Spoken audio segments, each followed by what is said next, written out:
तो आज का जो वीडियो है जो हम बना रहे हैं वो किसी व्यूअर या स्टूडेंट ने हमसे सवाल नहीं किया हुआ है। आज का जो वीडियो है वो एक रेस्टोरेंट ऑनर ने हमसे सवाल किया है कि वो टेली यूज करना चाहता है अपने रेस्टोरेंट पर और टेली से बिल बनाना चाहता है। इससे दो चीज उसके बेनिफिट होंगे। अगर उसको टैक्स भरना होगा उसका भी हिसाब टेली में निकल जाएगा, और बिल बनाए तो बिल का भी हिसाब निकल जाएगा। तो वो चाहता है कि टेली का यूज करे और जो मल्टीपल काम है वो एक साथ करे, क्योंकि बिल बनाने के लिए कोई सॉफ्टवेयर लेगा, फिर टेली निकालने के लिए एक टेली सॉफ्टवेयर लेगा, तो मतलब टेस्टिंग निकालने के लिए लेगा। तो ये बहुत सारा मैटर हो सकता है, 10-15 एंट्री हो सकती है, तो वो सारा काम एक ही सॉफ्टवेयर में करना चाहता है, वही टेली में। तो वो कैसे करे? तो आज हमने उन्हीं के लिए वीडियो बनाया है कि कैसे आप सामान परचेस करेंगे और कैसे उसे सेल करेंगे। तो फिलहाल हमने क्या टॉपिक लिया है? फिलहाल हमने लिया है कि कैसे आप परचेस और सेल्स करेंगे। जीएसटी वाला जो मैटर है उसको हम नेक्स्ट वीडियो में देखेंगे, कैसे उसमें जीएसटी हम यूज करेंगे और उसका इफेक्ट क्या होता है। क्योंकि मेरी वीडियो को अगर आप हर बार देख रहे हो और समझ रहे हो तो हर बार मैं इफेक्ट पर बात करता हूँ, और दोनों ही वीडियो एक साथ हम ला सकते हैं कि जीएसटी इफेक्ट कैसे होगा क्या होगा। लेकिन जो रेस्टोरेंट वाला है वो टेली चलाना नहीं जानता, न अकाउंट का उतना नॉलेज है, तो उसके लिए ये चीज पॉसिबल और सरल नहीं होगा। तो हम उसे छोटे छोटे टॉपिक में समझाएंगे, और आप लोग समझदार हो, जीएसटी लगाना आप जानते हो, समझ जाओगे तुरंत क्या करना होगा। चलिए वीडियो वीडियो पर आते हैं। तो हमारे पास सेटअप के रूप में क्या है? डे बुक में हमारे पास सेटअप के रूप में है ये आपका एक परचेस की एंट्री, जहाँ पे बहुत सारे अलग अलग सामान की एंट्री है। अब यहाँ पर पार्टी अकाउंट नेम में देखो स्पेशली कैश मैंने लिखा हुआ है, और अगर मेरा वीडियो आप देखोगे तो मैंने खुद यहाँ पे जिक्र किया है कि कैश की एंट्री परचेस में करते हो तो पूछता है ये सब चीजें, तो उसका एड्रेस क्यों फिलअप नहीं करते? कैश का एड्रेस क्यों नहीं हो सकता? अगर इसकी एंट्री आप कर रहे हो, कैश में एंट्री कर रहे हो, तो यहाँ पूछ रहा है क्लियर तरीके से कि उस कैश का एड्रेस क्या है, उसका कंट्री क्या है। ये तो इसका कैश टेली क्या समझ रहा है? कैश को कैश कोई व्यक्ति है। और ऐसा मैंने अपने वीडियो में जिक्र किया हुआ है और बताया है कि ये एंट्री गलत है, और फिर मेटा जाता है कि आज उसी चीज को मैं फॉलो कर रहा हूँ, और फिर कहना कि ये चीज गलत है और फिर उसी चीज को खुद करना ये भी सही नहीं है। तो मैटर को समझाता हूँ क्या होता है पहले, कि एक्चुअल में टेली के कॉन्सेप्ट को समझोगे तो समझ जाओगे कि मैं ऐसा एंट्री क्यों करना चाह रहा हूँ यहाँ पर। और यहाँ पे कुछ मैं बदलाव करूंगा, पहले तो नॉर्मल एंट्री बने ली है। आप सबसे जितने भी लोग हैं उन सबसे एक सवाल अभी है, और उस सवाल में ही आपका आंसर छुपा हुआ है कि मैं उस एंट्री को क्यों कर रहा हूँ, जो मैं पहले गलत पिछले वीडियो में बता चुका हूँ, बहुत से पहले समय के पहले वीडियो में। और वही काम क्यों कोशिश किया जा रहा है करने के लिए। सबसे पहली बात कि मैं F11 क्लिक करता हूँ, और F11 क्लिक करने के बाद ये मैंने अभी जीएसटी के ऑप्शन को नो किया हुआ है। अब इसका मतलब आप मुझे बताइए, आप सभी लोग जो भी देख रहे हो, जो समझना चाहते हो, इस मैटर को समझना चाहते हो, उन लोग इसका मतलब बताइए। अगर मैंने जीएसटी को नो किया है, इसका मतलब क्या जबरदस्ती जो टेली है, यानी टेली जबरदस्ती किसी प्रोडक्ट पर जीएसटी एप्लीकेबल कर पाएगा? क्या टेली समझ पाएगा कि कोई प्रोडक्ट पर जीएसटी लगाना है या नहीं लगाना है? आप आपका जो जवाब है वही आपका आंसर है। अगर मैंने इसको नो कर दिया है तो ना तो किसी प्रोडक्ट को टेली समझेगा कि ये जीएसटी के साथ आ रहा है ना, जीएसटी के लिए कोई प्रोडक्ट एप्लीकेबल है, और ना ही उसमें डिडक्शन करेगा, सिर्फ इस एक नो के कारण। तो वैसे ही, ठीक वैसे ही, अगर हम अपने बिल में आते हैं और मैं कोई सेटिंग का यूज करके ये दोनों ऑप्शन, ये जो आ रहा है और ये जो आ रहा है, अगर बंद करता हूं तो इसका मतलब टेली इसे व्यक्ति नहीं समझेगा। बात मेरी क्लियर है? अगर समझ में आ गई हो तो बहुत अच्छी बात है, और आपने मैंने बेस्ट दे दिया है कि अगर मैंने जीएसटी नॉट एप्लीकेबल किया है तो टेली किसी प्रोडक्ट पर जीएसटी एप्लीकेबल नहीं करेगा, और ना ही समझेगा कि कोई सामान जीएसटी के एरिया में आ रहा है। तो उसी प्रकार अगर मैं इनमें से कोई सेटिंग का यूज करके ये पार्टी डिटेल को बंद कर देता हूँ तो टेली ये नहीं बोलेगा कि कैश जो है कोई व्यक्ति है, और हमारी एंट्री सही हो जाएगी।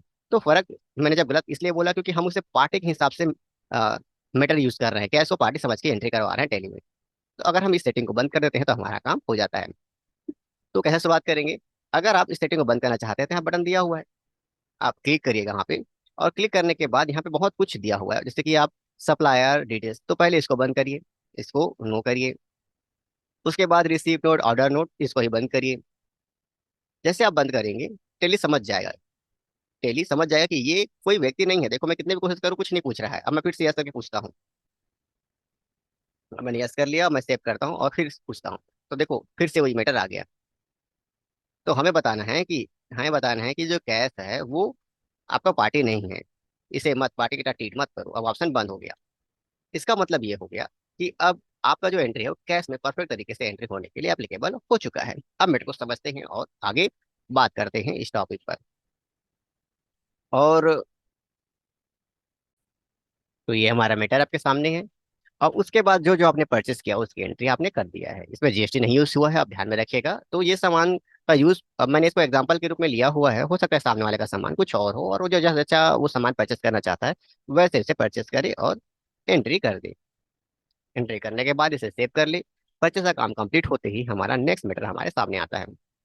अब उस सामान का मैन्युफैक्चर होगा, तो मैन्युफैक्चर का जो वीडियो है, जो मैटर है, उसको मैंने पहले समझा दिया है। एक बार और आपको बता दूंगा कि मैन्युफैक्चर हमने कैसे बनाया। तो देखो सिंपल सा है, जो मैं काम क्रिएट में कर रहा हूँ, मतलब क्रिएट में करना चाहिए वही काम मैं अल्टर में कर रहा हूँ। तो आपको क्रिएट में जाना है, वाउचर में जाना है, और क्रिएट में जाने के बाद, ऐसे जाने के बाद आपको क्या क्या लेना है बता रहा हूँ। ये आपको ये सब लेना है कि नेम में क्या होना चाहिए, ये क्या होना चाहिए, और स्पेशली ये चीज़ यस होना चाहिए। तो आप सामान को मैन्युफैक्चर वहाँ पे कर सकते हो। तो हमने सामान को मैन्युफैक्चर किया, प्रोडक्ट का नाम दिया, क्या हम तैयार कर रहे हैं, गुजराती थाली 100 पीस तैयार कर रहे हैं, और कौन कौन सा सामान कितना कितना लगेगा ऐसा हमने दे दिया। तो हमने सारे सामान को यूज कर लिया कि सारा सामान इतना लगेगा। फिर हमारा कुकिंग एक्सपीरियंस हमने एक्सपीरियंस सॉरी एक्सपेंस हमने ले लिया है कि बनाने का चार्ज क्या लगेगा, नहीं हमने वर्कर को कितना दिया उस दिन। तो उसको हमने ऐसे बनाया है, और इनडायरेक्ट एक्सपेंस रुपए की एंट्री कर दी। आपकी मर्जी से डायरेक्ट भी कर सकते हो, वो आपके ऊपर डिपेंड करता है।